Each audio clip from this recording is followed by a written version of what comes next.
Медицинскиот третман често ја става во втор план емоционално-психолошката состојба на пациентите со карцином.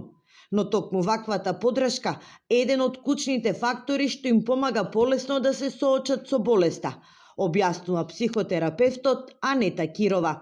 Таа е дел од проектот Бесплатна психолошка подршка на Сдруженијето Лирас, кој преку групни разговори им овозможува на заболените од карцином да споделат искуства и полесно да се справат со предизвиците. Истражувањата покажуваат дека лицата кои што се вклучени во групна работа, на кои што им е понудена психолошка подршка, имаат можност полесно да се справат со третманот, да имат поквалитетен живот, се намалува анксиозноста, се намалува социјалната изолација.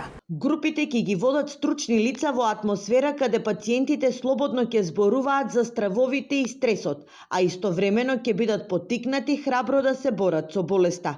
Средбите ќе овозможат размена на искуства, што дополнително ќе олесни психолошката состојба на пациентите. На сите корисници им се нуди можност да се соочат со дијагнозата на начин што обезбедува нормализирање на нивните чувства, чувство на припадност и разбирање, стручна помош во справување со стресот, но и можност да добијат поддршка да ги прифатат сопствените телесни и животни промени. Проектот е поддржан од општина Штип и ќе трае 6 месеци. Средбите ќе се одржуваат еднаш неделно, а покрај пациентите, поддршка ќе можат да добијат и нивните најблиски членови од семејството.